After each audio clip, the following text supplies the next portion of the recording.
All right, welcome to Autoptic 2021. My name is Pete Fakey, and I'm joined today by Pix.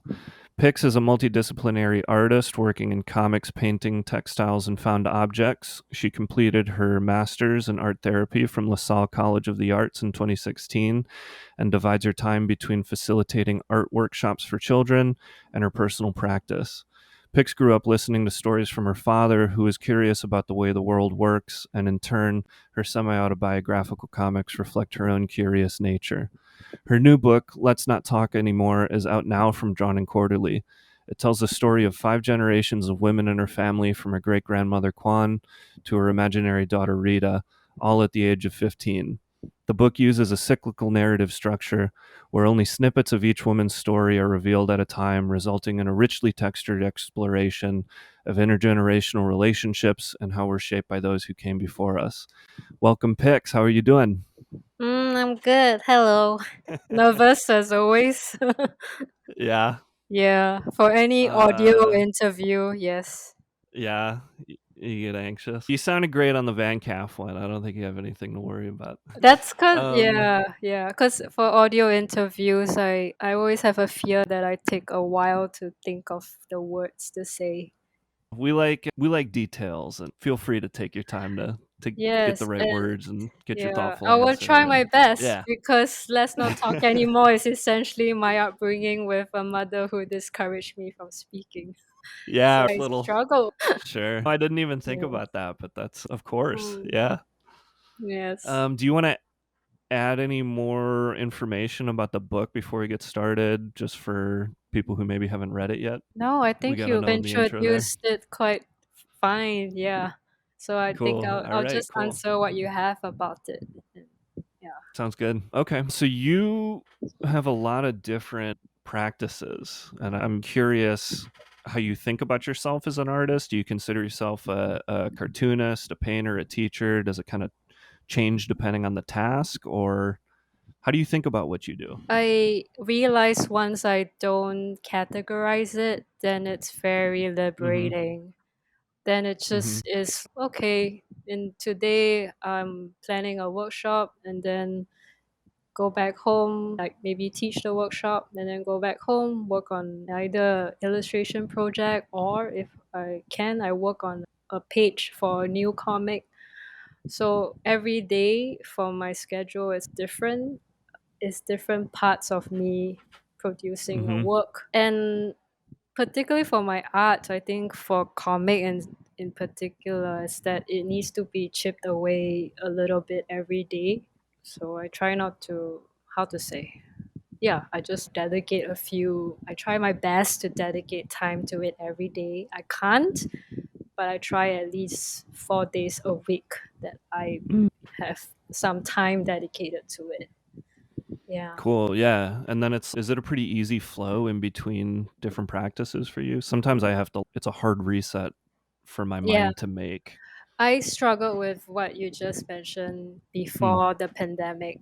I used Hmm. to just I used to be convinced that okay, if I'm working on an illustration, I need to like not put so much focus on the rest. So if it's say teaching, I'm gonna teach a workshop that I've done before. So in a way I don't have to rethink the details in each classes. But after the pandemic arrived when I couldn't teach for almost a year because I work Mm-hmm. with kids.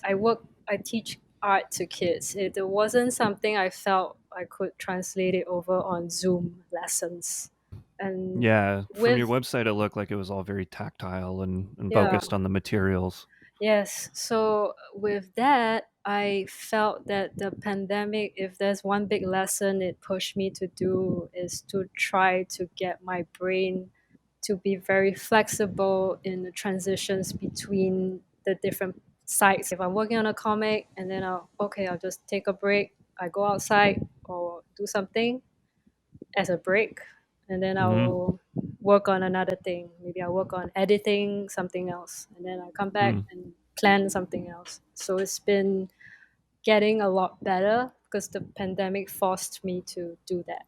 So now I'm a little bit easier with the transitions between different projects or activities. Cool.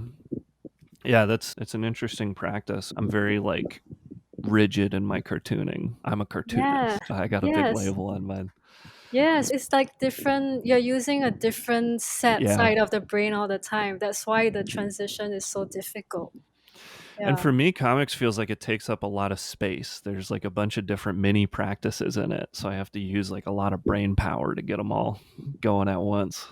Yeah, yeah. Because Yeah. if you make a mistake somehow in some segment of your story, then the nightmare of having to redo a couple of pages, or it is so then there's the pressure to like to get it right in every page. At least for me, Mhm. from what I hear Yeah. you say, that would be how I feel about my own Mhm. work. Yeah. Well, I was curious too what the comics and zine like scene or community in Singapore looks, and then maybe also just cultural place do comics have in Singapore, pop culture or whatever. Oh, there isn't a very strong comic scene, but it's also the same for other art forms. There isn't a very strong painting scene or Hmm. drawing scene. Us artists here are the minority, and usually for comics, you're like a minority within the art field, just like performance art, Right. maybe. Yeah. Yeah, Yeah. like I think it's probably like that in other parts of the world too. Comics is exactly. a minority scene. Yeah, Yeah. like I imagine in if you look at just art colleges, the majority of Mhm. students are always the painting and drawing, and then you have Right. now a little bit in sculpture. And Mhm. the little few people would go for a performance art or Mhm. comics. And so comics Mhm. in that sense is a little bit similar to Do kids grow up reading comics, or they I know in actually the do. book you have them reading like Life in Hell and Calvin and Hobbes, and is that just you, or do you guys have those comics that kids are growing up with? I think that's just for that scene that you reference, it's me. But yes, Mhm. I do see kids here reading comics. In fact, I myself as a kid, I did read some of the like comics made by the local cartoonists here. A lot of it was like newspaper comic strips. Right. The thing is now it used to be like a full page newspaper spread filled with comics. Uh-huh. And now it's very little. It's 10% of a page. Oh wow. Yeah, Yeah. it's very little. And it's not local cartoonists. It's from it's like American cartoonists. Mhm. So that's a question I don't have an answer to. Yeah. The only theory I've come up with to why we have such a small comic scene is because it's a very capitalist society. Sure. So ever since you go through the school system, you've been drilled in to get a good job. You've been drilled Mhm. in to find a financially suitable, stable job. Mm. With that, it also means art education in school is looked at as, how do I say, it's looked at as additional, almost decorative. Not Yeah. something that not art education is not seen as a way to develop a child's like problem solving skill set or Mhm. ways of looking at the So world from yeah, extracurricular. it's not a Yeah. way to change your perspective. So Yeah. it's nothing like there's no like creativity, there's very little creativity in Hmm. the education system here.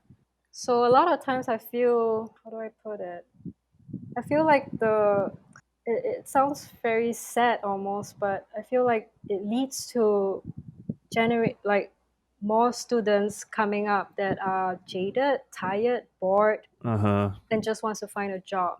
And Yeah. when you talk to them, they can't describe what they like to read. They can't really describe what they watch. Everything is passively consumed through the time. I Mhm. think I find that disturbing. Yeah.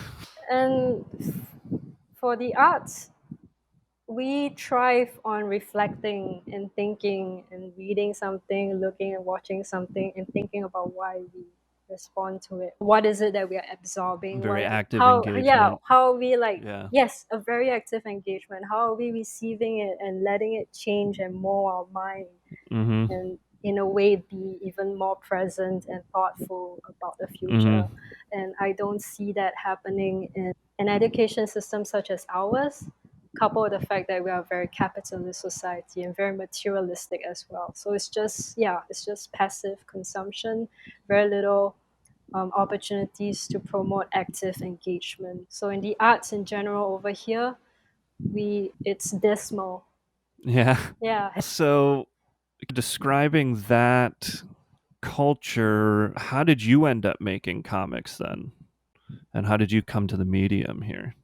Because you majored in painting, you have practices, but then you're putting out like 200-page graphic novels now. So, Yeah. what was the path getting there? I am lucky to have been born into a family that I've born into privileged really. Hmm. I don't have to worry about my parents because their jobs sustain them very well. So, particularly for my father, he's been always actively encouraged me to then pursue my passion because of that. So, he and my mother has never pressured me to provide for them financially. With that, I decided to then just dive really into my work, my comic, and then, of course, my teaching work. So, I think when I was working on Let's Not Talk Anymore, a lot of it was surviving on teaching jobs, and Mm-hmm. teaching here is quite a lucrative business. Oh, Yeah. interesting. So that pay well, and so I could work on my comic. Yeah, that's probably the biggest Mm. difference from the states and what you're describing. I think like a lot of Yes. cartoonists here are also coming from like a position of stability, and that kind of gives you the freedom to do something less lucrative. But yeah, a lot of people here teach, but it's the same story with as doing the art itself, where it's underpaid and undervalued, and I you can live unfortunately, off it. yeah, I see the news on the. Yeah, It's sad. I feel yeah. you. Yeah. Mm. Do you want to talk a little bit more about Chicks on Comics and how you got involved with them? It seems like you have an international like comics community that you're part of here. So it just to continue a little bit from the lack of comic scene. I think I want to also be very clear that I felt very unsupported in my early 20s when I Mm-hmm. was working on my comics, because not from any particular individual, it's just that there wasn't any place or Yeah. platform to put my work. Yeah. So I had no choice. I had to reach out to overseas comics magazines that I can find online, and some of them would be very kind enough to reply that they like my work, but their goal is to support their own local artists. And I can understand that. If there's a Mm-hmm. Singapore Right. comic magazine, sure, you want to see more Singapore comics. So I think that, yeah, and then at some point, that period of time I was teaching a lot, and I thought that I wanted to also take a bit of a break. Then I signed myself up for an artist residency in La Plata, which is like a very small, tiny city that is about an hour bus ride away from Buenos Aires, Argentina. So I did a residency, and back then I Mm. was using Flickr, and I knew a friend called Power Paula, and she was also on Flickr. And I knew her, and we often liked each other's works on Flickr. And we have also done some like exchanges over mail. So she sent me like her drawings and her zines and comics, and I in return sent her mine. So we knew each other as online friends. During the residency, I found myself very close to Buenos Aires, and I knew that she was living there. So I met up with her, and through her she introduced me to fellow female comics artists. And this is like a very big change from me feeling like I couldn't find anybody around, and suddenly Yeah. just seeing people who live and breathe what I do also back home. That that had to be so exciting to find those people. It was not only exciting, it was like because when I did the residency, I wasn't working on comics. Mm. I was on the brink of giving up on comics, Mm. on making comics. So Right. when I met them, it was also like that they further encouraged me to continue.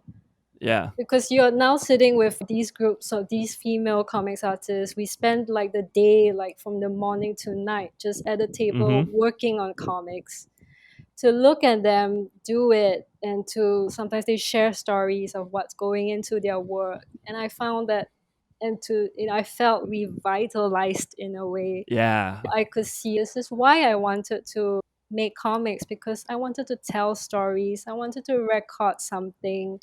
I just somehow, that's my language, and if I had to give it up just because I don't have a community back home, it became like I can't do that, you know. Mm. So yeah. Yeah, I think it's an interesting story because it sounds very I can relate to it a lot in terms of the city I grew up in. There was like nobody was making comics. None of my friends were interested in them. Nobody was reading them, drawing them, anything, and it was all like landscape paintings. And Mm. I don't know if I would have made comics if I didn't go to school for it and find a community. So it's you're telling like a similar story, but yours is like international instead of interstate. And I just think I love it. I love that comics like finds a way. It Yes. finds a way to keep itself going. Yes. The flip side of some of the like parts of the art scene in Singapore that you were describing is a bummer. We have this flip side of like international connection and growth and comics finding each other. Yes. Yeah. There's one part of comics which is why I was drawn to it. Is because Mhm. as an art student, this is like early 2000s. I'm sure the model has changed, but in 2000s, when I graduate as a painting student, the next step is to make a portfolio and approach galleries. And I Mhm. found that I didn't like that at all. I have no Yeah. interest to sell a work. I found that I ethically, from the way I am, I just can't, I could never make sense on the art business of it. Same. Yes, and Even with comics, it's so hard to it's way easier to draw than to try to make a business out of it. yeah, and what I found with comics is at least this is an artwork that people can just get from a bookshop. Yeah, Like it's affordable. It's accessible. Yeah, it's not you like get the publisher and it toity. distributes itself. Yeah, you don't have to pay 4 digit, 5 digits above for it. And Mhm. I felt that I could connect with that a lot more. Yeah, so maybe let's shift gears into talking more specifically about the book here. I love the narrative structure on this book. You tell it so it's, I think on your website you describe it as 5 short stories and you get pieces of it at a time. And that becomes one larger narrative. And since you're getting pieces at a time, it loops around and it loops in on itself. So I'm curious where that structure came from. And was that something that you planned for, or did it organically as you were working? I think a little bit was planned. Initially, it was gonna be just 3 characters. So initially, it's just gonna be a story about myself, my mother, and my Mm-hmm. imaginary daughter. And then it's the Hmm. same thought that they would repeat. And I met some friends. This is like much later when I visited Argentina again. I visited a friend who was at the time pregnant with a daughter, and I was showing Mm-hmm. her the works. And she was the one who asked, "Oh my gosh, what about your maternal grandmother? What about your maternal great grandmother?"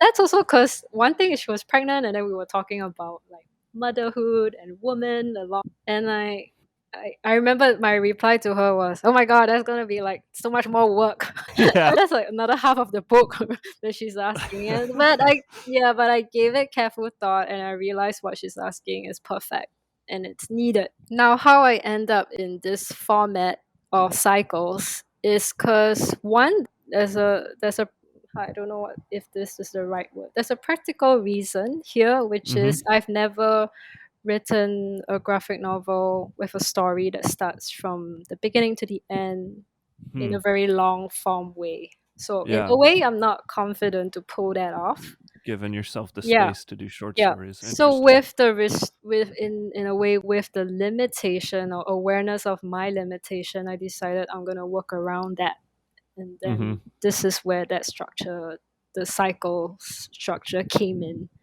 Mm-hmm. Yeah.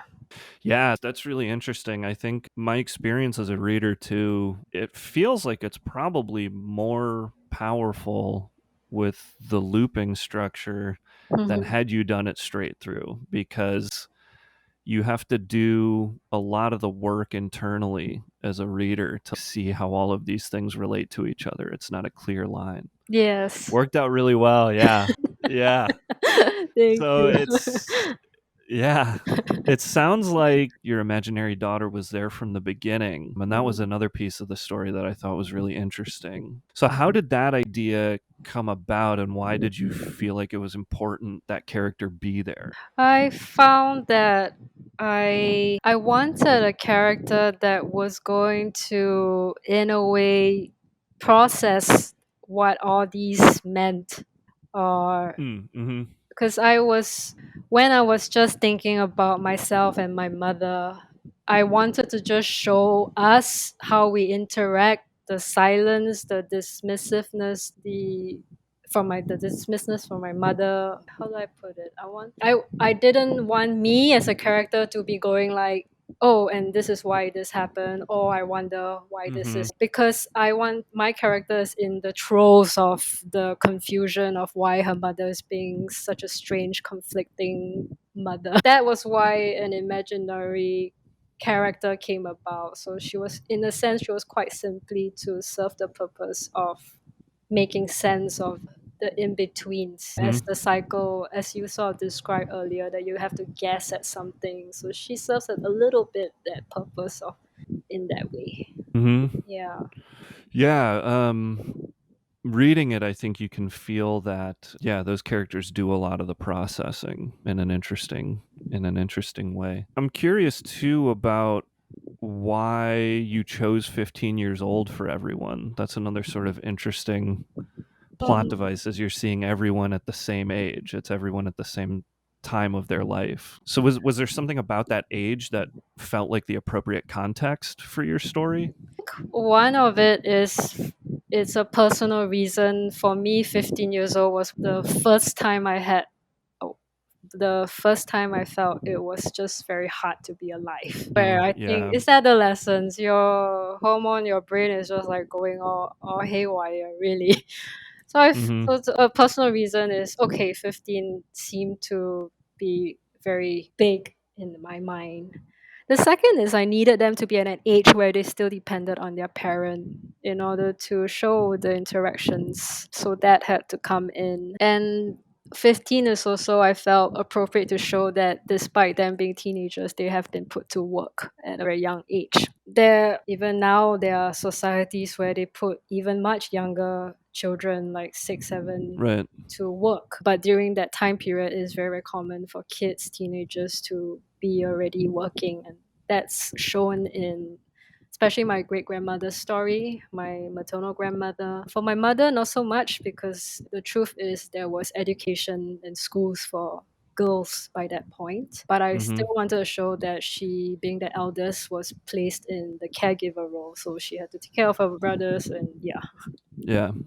Yeah, we haven't gotten into it maybe as much in this interview, but in your VanCaf interview, Mm. you guys talk a lot about the imagined history of this book and how you weren't really able to get the direct information from, From my you know, mother your primary and sources, yeah, because they yes. don't want to talk about it. I was curious, did you do any research for this book, or were there parts of those stories that you were trying to root in reality, or is this just like entirely coming from your imagination? A lot of it is imagined, and the imaginations are grounded in certain realities. To Mm, try to clarify that, when because I don't know much story from my mother, but I try to imagine what her childhood is based on the person, sorry, the person that she is now. The person that she is gives me a lot of clues to what her childhood could possibly might have been like. So mhm, and it's quite easy in a way. I know that she definitely didn't come from an environment where her parent will ask her like, "Oh, how's your day?" mm, Something as sure. simple as that. Because She's never done that to me in my life. She has a lot of difficulty checking in that Mhm. way. She's somebody who is very private, very reserved, Mhm. very protective of her life Mhm. before she's a mother. Mhm. So that made me want to weave this story of how she was brought up in an environment where she had to just keep quiet a lot and just stuff her emotions up a lot. The Mhm. there was a part in her story where her dad leaves very abruptly, and that's true in her life. Mhm. But she's never ever she's never been able to tell us anything about how she feels about it. How is she making sense out of that? It's like a question that you just don't ask. And yeah, and then from there I just saw like for the earlier parts where it's got to do with my maternal grandmother and my great grandmother, it was mostly just reading up on articles that talk about the lives of women during that period of time, Mhm. and then just try to piece a little bit here and there. One thing that I read that I thought that kind of went into the book was for Kwan's story, because she's like a farmer. Yeah. She's from a farming family in the southern part of China in the 1890s. And I remember one day just Googling, do farmers have pets or hobbies? And the reason for that is I'm trying to gather pictures in my mind to build a Yeah. world around her. I don't want her to Yeah. just be in a farm and Right. doing Yeah. like farm things or motives that I might have grown up with but has nothing to do with her life.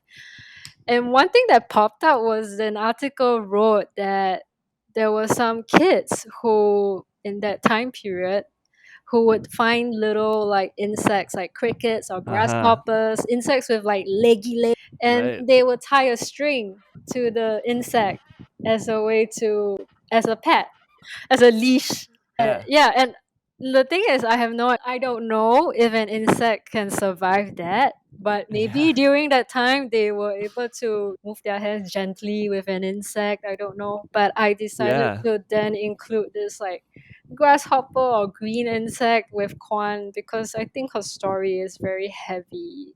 Oh, Yeah. and speaking of her story, it she her story was actually inspired by my dad's great grandmother. Oh, okay. Yeah. Interesting. So I Yeah, so her I story especially I had questions for because yeah. from listening to you and reading the book, it seems especially your mom's great grandmother, you guys know almost nothing, and there's No. almost like an effort to erase the history. Nobody wants to talk about it. Yes. Yeah. And So it's it coming from your dad's side. You're getting a little bit yes. more information. And isn't it telling somehow the dad has the story passed down, but Yeah, right. the mom's side, because of whatever dysfunction or traumas they've endured, they have chosen that silence be a way to move forward. Yeah. Mm-hmm.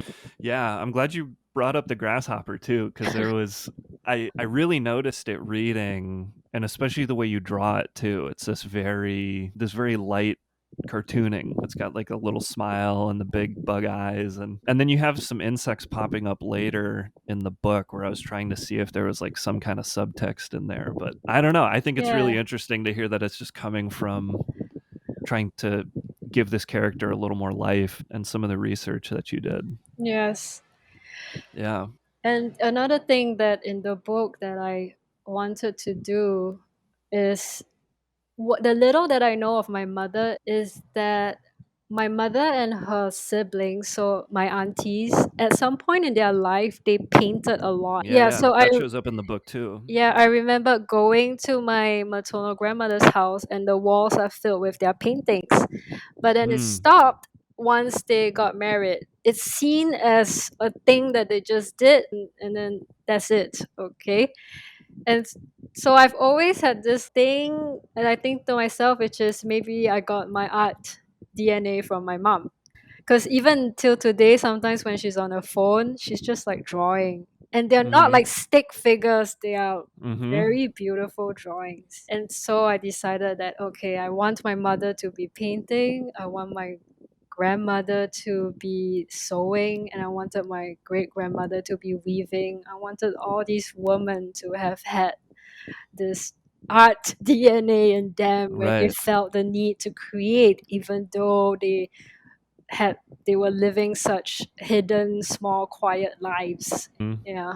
And as you say that too, I'm realizing those are all I maybe aside from weaving, but maybe weaving too, those seem like all practices that you have in your personal life now. Yes. And then in addition to this sort of stoicism that gets passed down in generations, you have this parallel theme of art. The creative aspect is being passed down through each generation too. So we were talking a little bit about some of the trauma Mm-hmm. of these your ancestors' lives here. I'm seeing right now in the United States, and especially among younger artists, there's a lot of conversations around like generational trauma. So I was wondering if that was something that you were thinking about explicitly while you were writing, and then if you've seen these conversations happening in other countries too among younger people. Yes, I was interested in depicting it. It starts off as, let me try to think. There is one part in my story where my mom is yelling at me to speak up, and I'm crying because I can't, and I'm crying because she's been shown to not be emotionally available. So why would I want to speak out to a person like that? And then in her story, my mom's story, that she experiences that too. From she has just Mm-hmm. lost her dad, and her mom is, there's no point in crying. People just come and go. Yeah. And I can imagine that really happening. Like that is just the practice in their culture at that time period. A father leaves the house and nobody would talk about it, and you just Mm-hmm. live on. That kind of pain, like now if we think about it, what kind of a pain does that, what kind of shape or form does that take? And then you look back to my grandmother, and she also experienced some stuff, and then great grandmother had to leave very traumatically, leave her mother behind. Right. Now, I want, and these are like put together not in a thoughtless way, even though I'm pulling different stories from around, like my dad, those that I read.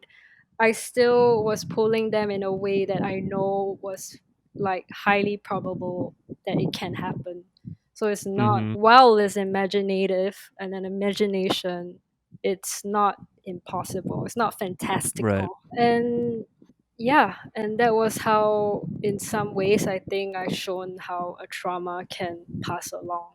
So in the book, we touched on this earlier. Your imaginary daughter Rita and then her cousin are both like extremely open, and they do a lot of the processing, and they're talking about the stuff that nobody wanted to talk about before. Is that you having like a hopeful vision of the future, or are you starting to see the culture change a little bit and people talk a little bit more with younger people? It's both. I Yeah. think with, yeah, I think first of all, with access to more information. I see my friends who are a decade younger than me know completely that it's wrong to, Mm-hmm. stigmatize any mental health challenges. It's a very different thing from like my parents' age, where they if I ask my parents to go see a therapist, they would think that I'm insulting them. Right. If I Right. ask a friend of 20 years, not 10 years younger than me or a few years younger than me, they go, yeah, okay, I'll think about it. Like they take it Mm-hmm. seriously, Probably a that, good yeah, idea. like it's Yeah. not, what are you talking about? Like that they are past that. I think the fact that you're past the shame around seeking help makes such a big difference. Yeah, so I think it's both of what you mentioned. Hopefulness. Yeah. Yeah. The conversations that Rita has felt like very familiar to me. I was born in 92, so I'm Mm. like maybe a little bit closer to that generation, and it just felt very familiar. Very, yeah. So when you were working on this book, did you write this in English then?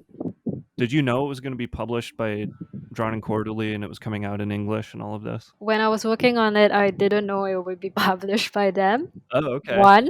Yeah. And two, yes, I wrote it in English. So one of the decisions that I had to make was, if I try to write in a way that my mother really speaks, or write in a Mm-hmm. way that my grandmothers really speak, there will be very little text. And there Yeah. will be so little text that I will not be able to tell a story.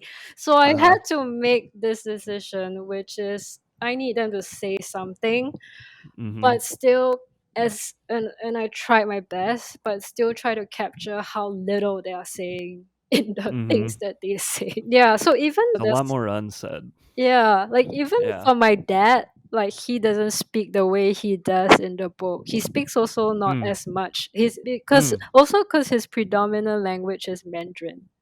So Mm-hmm. then it's like a strange translation because it will still be very Right. little words. Mm-hmm. Yeah, so there was that decision to write with English as a framework, maybe. Yeah, Mm-hmm. yeah. So was that decision with an international audience in mind, or was that more practical?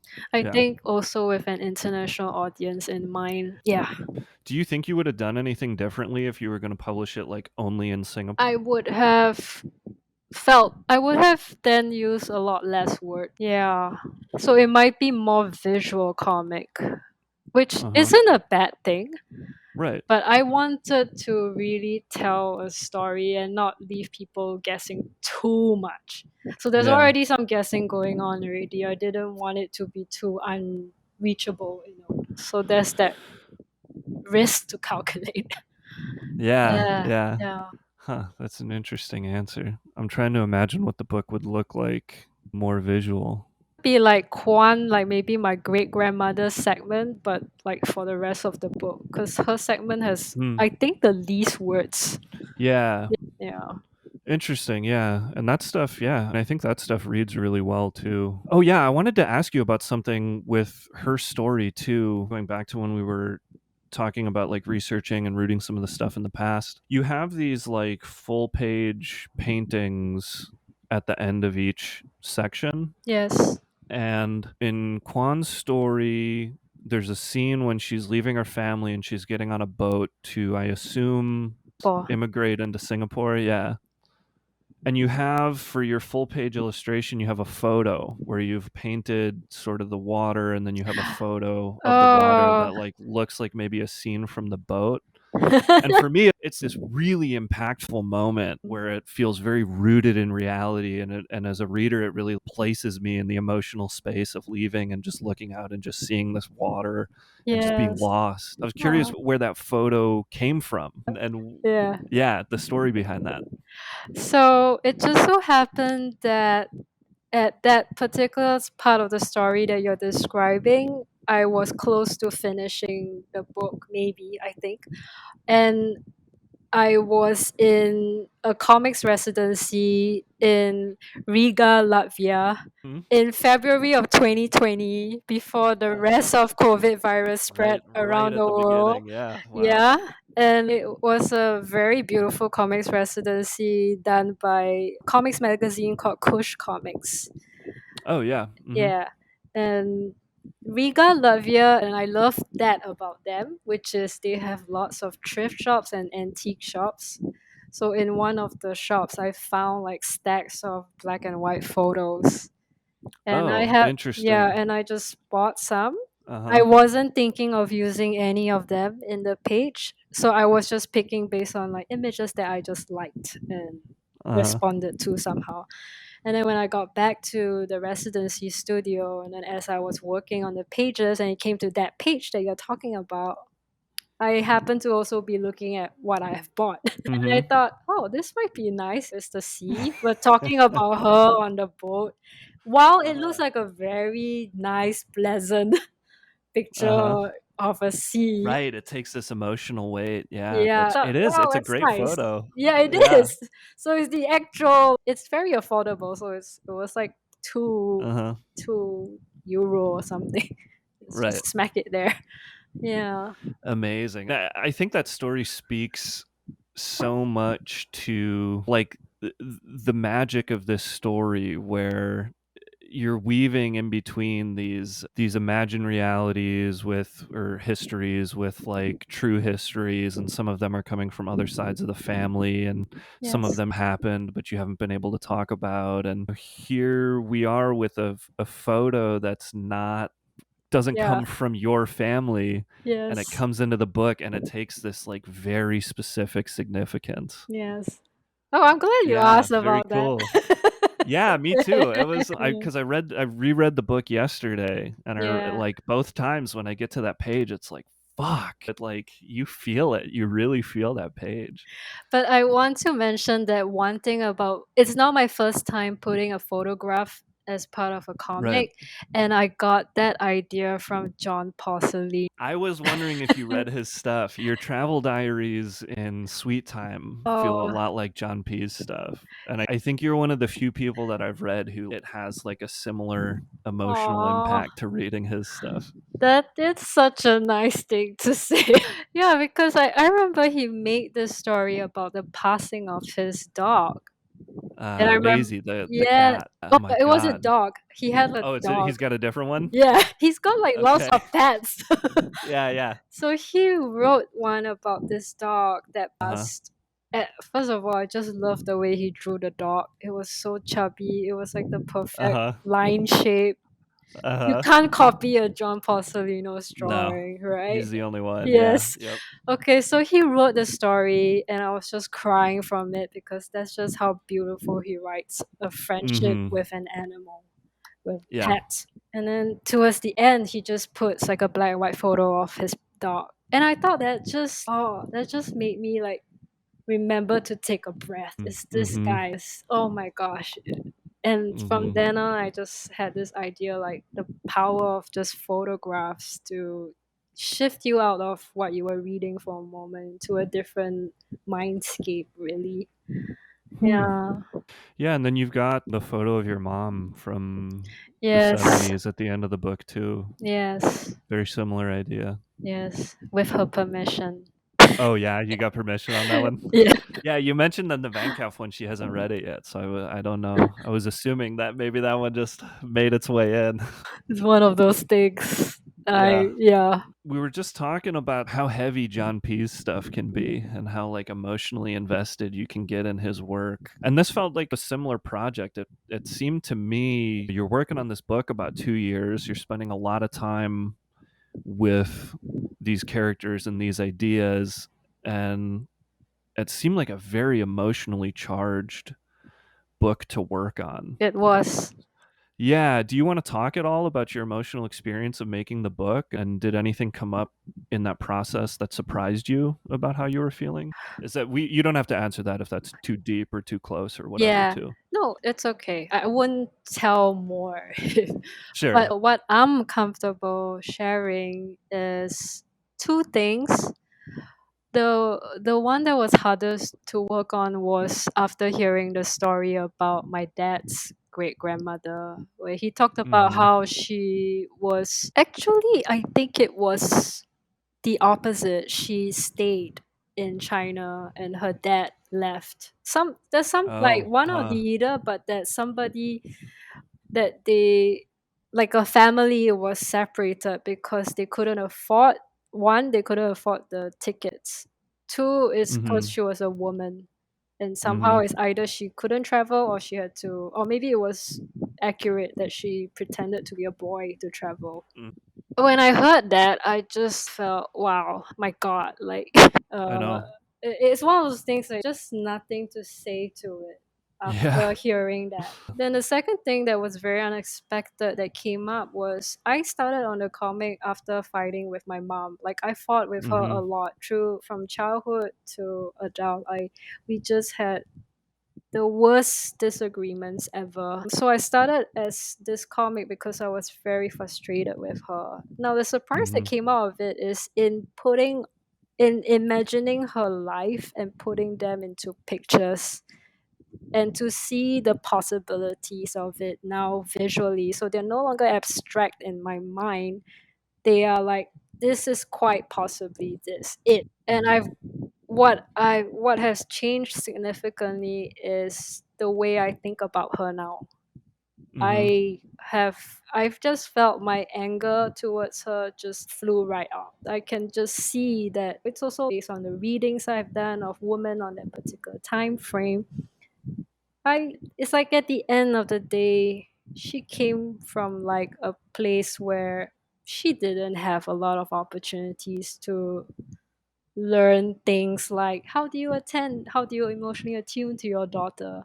How could she have learned that? Right. So Under all the these yeah, circumstances. exactly. Uh-huh. So all these judgments I had or criticisms I had, they just vanished because why am I expecting this out of a person like that? Yeah, so that was like a good thing that came out. That's one of the things that really struck me about the book is how it's so sympathetic to every character, and even when they're being horrible, it's like sympathetic to like the pain that causes that horrible behavior. Yes. One other scene that kind of caught my eye in reading it, and that's the one in your story where you are in the hospital and your Mm. mom just like refuses to leave. Yeah, this was Uh, something that came up in conversation somewhere. I noticed that my mom is while she's unable to attune to my needs like emotionally, like she doesn't ask like how are you feeling, what's going on, if mhm. I'm crying or upset, she doesn't know how to, she just doesn't know, she will actually leave the room. Oh Which is wow, a man, terrible, that's extreme. Yeah, it's, yeah, it's extreme and it's horrible for a kid, it's horrible. yeah. But when it comes to attending to physical needs when I'm ill, she's like Florence Nightingale. She's, what do you Hmm. need? Are you cold? Are you hot? Do you need a drink? And so that stuck with me, and I thought I want to put that in because it's almost like this is her language. And Yeah, yeah. right. Yeah, when you were talking earlier about your mom being like very protective of herself and her sort of history there, that scene popped into my head too, and I was wondering if you experienced her being like very protective of you Mm. just in a different way there. Actually, no. She's Hmm. been she I don't want. I'm not saying this for to paint a bad picture of. I'm Yeah, just yeah, trying to say this is the reality. This is a. She was a mother who would hit us, beat us, yeah. who wouldn't attend to our needs. But yet, when we are hurt or we are sick, she's there. Hmm. There it's a very confusing thing to experience as a child Hmm. for a prolonged period of growing up time, years. It's very confusing. So I don't think she's been protective in that sense. Yeah. If Hmm. anything, I think she unleashed a lot of her own pain onto us, when with us, but as in my elder sister and my, yeah. Hmm. Yeah, that I don't know if I can articulate Mm. what's in my head right now, but Right. the way that the things connect are Mhm. so like thin. It's like the spider webby connection, and these things are there's like a delicate balance or connection or something about that, and it feels very honest and very real and very very true that I've had a hard time putting my finger. I'm glad, in a way I'm glad it made you feel that way because Yeah. it's what you describe is a little bit feels familiar to the feelings I have when I think about my mother. Yeah. Like there are all these, I come from her.